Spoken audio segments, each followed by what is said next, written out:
Okay, now I'll go in.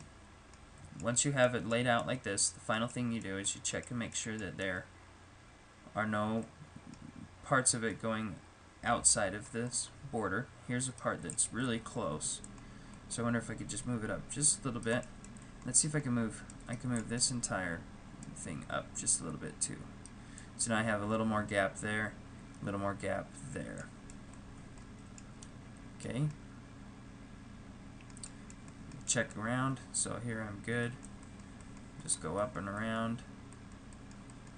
Okay, it's close, but it's not crossing, so it's okay. It's not crossing. Okay, so now at this point, I have all my UVs laid out in a way that I'll understand it when I go to paint it in Photoshop. And I like to, at this point, look and see if there's anything that I could do to use more pixels. Like right here, if I paint something in Photoshop, none of these pixels will be used. And I just ask myself, do I really want to sacrifice those pixels? So occasionally I will try to use them in a better way. Like I could maybe scale this nose up, but then I might not have room again for this tail. So I think I'll just leave it how it is. I'll just sacrifice this little bit of space. That's going to be just fine. Okay? So now once you have all of these in place, we now need to take a UV snapshot. Okay, so I think you just need object to be selected. Then you go to polygons in the UV texture editor and down to the very last option, which is UV snapshot. Okay, it'll bring up this option box. You want to tell it where to put the file.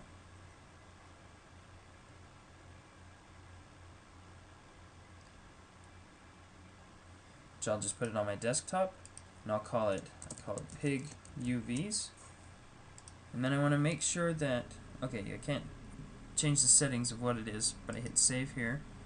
But in here, this is where I choose what type of file. If you do a PNG, PNG are the best to use because it makes a transparent image. Okay, and then change the size to 1024 by 1024. Okay, and then hit OK. Oh, there was one other setting inside of there. My personal preference is to make the color value black. You could make it any color you want. I think in some programs it defaults to bright green, but I prefer to just make it black. Okay, because when I switch over to Photoshop,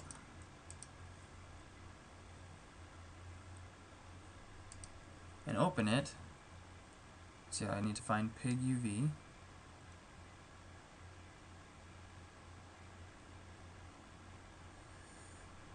There it is, piguv.png.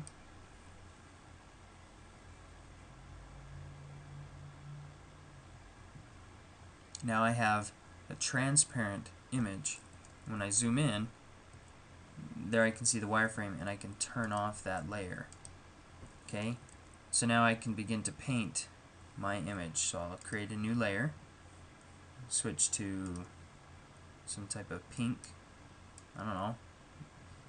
It's up to you what you want your pig to look like.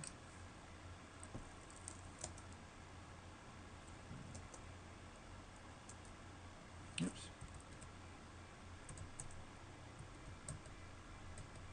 I think Alt backspace will fill whatever color you have selected in Photoshop.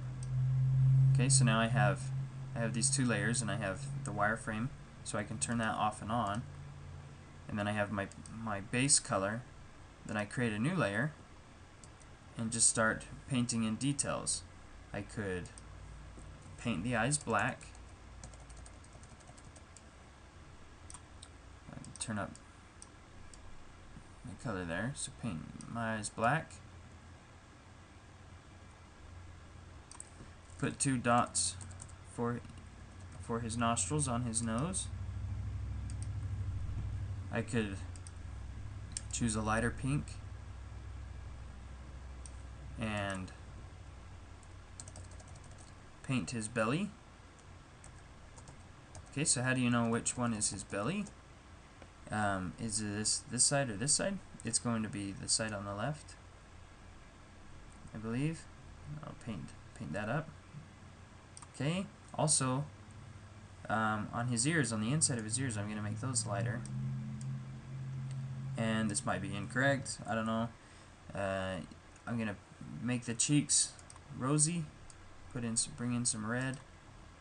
Paint the cheeks a little rosy. Okay. And then you can do lots of other things. But then I will hide that wireframe layer.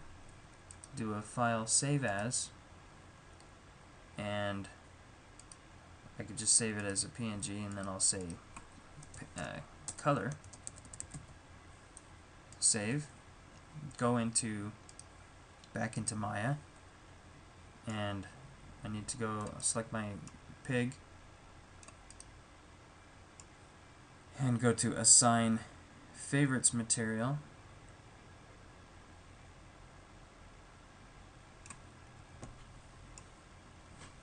Assign favorites material, then pick a Lambert. So now I no longer will have the checkerboard texture assigned to it. Now it's a new material. I need to open the Hypershade.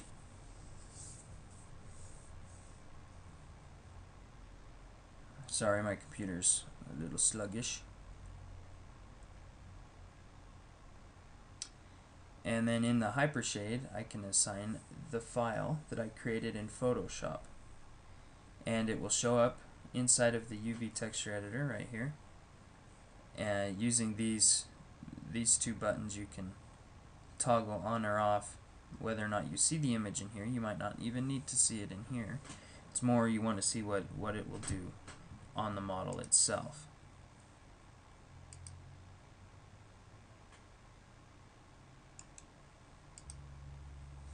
Okay, I had to pause it. A couple minutes later, it finally loaded. So here I have my Lambert 2, which is my new one. I'll double click it.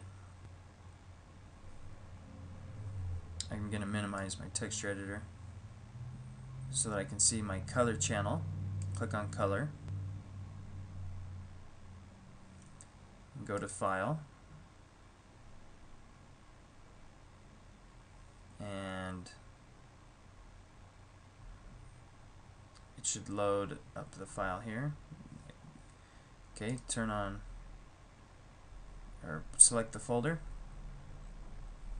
and I saved it on the desktop, I believe. It's called PigUV Color. Right there. There's my texture. Open it up. Okay, now I no longer need high quality turned on, so I'm going to turn that off with this bronze button. Okay, and see how my pig looks. Okay, he's got some rosy cheeks. He's got his little nostrils. His eyes are colored. Okay.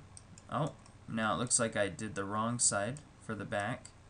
Okay, but this is what you're going to have to do. You have to paint it. See if it makes sense inside of here. If it doesn't, we need to go back in and edit it. So I go into Photoshop, turn this on again. I know now that I was way off here, so switch to brush again, and I'll paint up this side. Okay, maybe there's some other details I want to add. Let's put a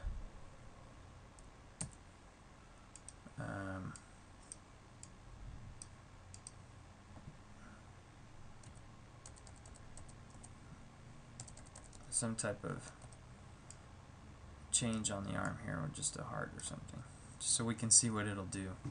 Okay, so I'll hide the wireframe again, do a file, save as, PNG, I'll just pick this same one, save it, replace it. Okay, when you are constantly going back between Photoshop and Maya, you can do a replace, do a save as replace, then go into Maya. Then you can right click on the material and go to refresh swatch, and that will reload in the new updates. So here I have my guy with a tattoo. He loves his mom. Okay, so there's the belly. Okay, and this is where what you need to do to your pig. You can be creative and add some more stuff. Maybe he is a stuffed animal, so you could add in the stitches along the edges if you want to go to that detail, or you could add in some type of texture, like if I go into Photoshop and create a new layer, make it white, then do some type of filter on it like noise, I don't know, okay, change that to multiply so that the pink comes through, turn that way down, and maybe blur it, filter, blur, directional, let's see if there's a motion blur. Okay, that can kind of give us a fur look. Okay, and we'll see how that looks. We'll do File, Save As, PNG, there it is, save it, replace, okay, go into Maya, refresh swatch. Okay, it doesn't look like it worked yet. Okay, there we go. Alright, so now my pig has fur on it, and it's all flowing the same direction overall. Okay, the arms, it's flowing a different direction, and that's because they're turned the other way. Sorry about that. It's telling me to take a break. Okay, well, anyway, hopefully this was helpful, and it'll help you to be able to finish this assignment. Good luck, and happy modeling or texturing. Thank you.